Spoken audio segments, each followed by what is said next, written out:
Just think.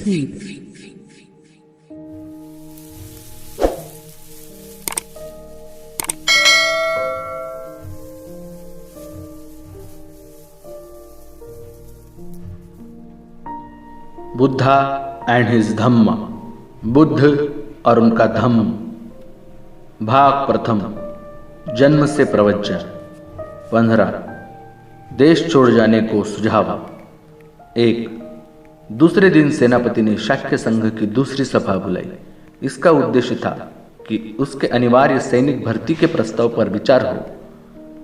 तो जब संघ एकत्र हुआ, उसने प्रस्ताव किया कि उसे आज्ञा दी जाए कि वह 20 वर्ष और 50 वर्ष के बीच के प्रत्येक शाक्य के लिए कोलियों के विरुद्ध लड़ने की निमित्त सेना में भर्ती होना अनिवार्य होने की घोषणा कर दे। 3 सभा में दोनों पक्ष उपस्थित थे, वे भी जिन्होंने संघ की पहली सभा में युद्ध घोषणा के पक्ष में मत दिया था और वे भी जिन्होंने इसके विरुद्ध मत दिया था। 4 जिन्होंने इसके पक्ष में मत दिया था, उनके लिए सेनापति का प्रस्ताव स्वीकार करने में कोई कठिनाई नहीं थी। यह उनके पूर्व निश्चय का स्वाभाविक परिणाम था। 5 लेकिन जिस अल्पमत ने उक्त निर्णय के विरुद्ध मत दिया था, उसके सामने एक कठिनाई थी। उसकी समस्या थी बहुमत के आगे सर झुकाना अथवा नहीं झुकाना। 6 अल्पमत का निश्चय था कि बहुमत के आगे सिर न झुकाया जाए, इसलिए उन्होंने उस सभा में उपस्थित रहने का भी निर्णय किया था। दुर्भाग्य से किसी में यह साहस नहीं था कि यही बात खुलकर कह सके। कदाचित वे बहुमत का विरोध करने के परिणामों से परिचित थे। 7 जब सिद्धार्थ ने देखा कि उसके समर्थक मौन हैं, तो वह उठा खड़ा हुआ और उसने संघ को संबोधित करके कहा, मित्रों, आप जो चाहे कर सकते हैं, आपके साथ बहुमत है, लेकिन मुझे खेद के साथ ये कहना पड़ता है कि मैं अनिवार्य सैनिक भर्ती का विरोध करूंगा। मैं आपकी सेना में सम्मिलित नहीं होऊंगा, मैं युद्ध में भाग नहीं लूंगा। 8 सिद्धार्थ गौतम को उत्तर देते हुए सेनापति ने कहा, उस शपथ की याद करो जो तुमने संघ का सदस्य बनते समय ग्रहण की थी। यदि तुम अपने दिए गए वचनों में से किसी एक का भी पालन नहीं करोगे, तो तुम सार्वजनिक निंदा के भाजन हो बनोगे। 9 सिद्धार्थ का उत्तर था, निस्संदेह मैंने अपने तन मन धन से शाक्यों के हितों की रक्षा करने का वचन दिया है, लेकिन मैं नहीं समझता कि यह युद्ध शाक्यों के हित में है। शाक्यों के हित के मुकाबले में सार्वजनिक निंदा का मेरे लिए कोई मूल्य नहीं। 10 सिद्धार्थ ने संघ को इस बात की याद दिलाई और सावधान किया कि कोलियों से निरंतर झगड़ते रहने के कारण शाक्य संघ बहुत कुछ कौशल नरेश के हाथ का खिलौना बन गया है।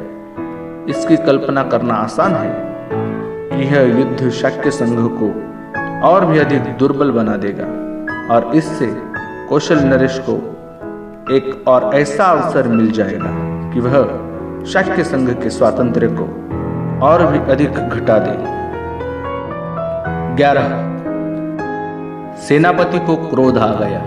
वह बोला, तुम्हारा यह भाषण कौशल्य तुम्हारे किसी काम नहीं आएगा। तुम्हें संघ के बहुमत के सामने सिर झुकाना ही होगा। शायद तुम्हें इस बात का बहुत भरोसा है कि कौशल नरेश की अनुमति के बिना संघ अपनी आज्ञा की अवहेलना करने वाले को फांसी या देश से निकल जाने की सजा नहीं दे सकता, और यदि इनमें से कोई भी एक दंड तुम्हें दिया जाए तो कौशल नरेश इसकी अनुमति नहीं देगा। 12 लेकिन याद रखो, संघ तुम्हें दूसरे अनेक तरीकों से दंडित कर सकता है। संघ तुम्हारे परिवार के सामाजिक बहिष्कार का निर्णय कर सकता है और संघ तुम्हारे परिवार के खेतों को जब्त कर सकता है। इसके लिए संघ को कौशल नरेश की अनुमति की आवश्यकता नहीं। 13 सिद्धार्थ ने समझ लिया कि यदि उसने कोलियों के विरुद्ध युद्ध घोषणा करने के प्रस्ताव का अपना विरोध जारी रखा तो उसके क्या क्या दुष्परिणाम हो सकते हैं। इसलिए वह 3 बातों में से एक का चुनाव कर सकता था। 1 सेना में भर्ती होकर युद्ध में भाग ले सकता था। फांसी पर लटकना या देश से निकाल दिया जाना स्वीकार कर सकता था। 3. अपने परिवार के लोगों का सामाजिक बहिष्कार और उनके खेतों की जब्ती के लिए राजी हो सकता था। 14. पहली बात, वह किसी भी हालत में स्वीकार नहीं कर सकता था, वह इस विषय में दृढ़ था। तीसरी बात पर तो वह एक विचार तक न कर सकता था। इस परिस्थिति में उसने सोचा कि उसके लिए दूसरी बात ही सर्वाधिक मान्य हो सकती है। 15.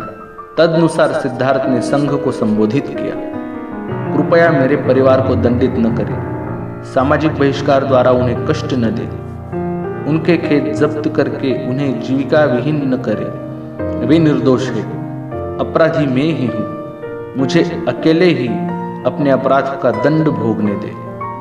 चाहे आप मुझे फांसी पर लटका दे और चाहे देश से निकाल दे, आप चाहे दंड दे, मैं खुशी से इसे स्वीकार कर लूंगा और मैं इस बात का वचन देता हूं कि मैं इसकी शिकायत कौशल नरेश से नहीं करूंगा।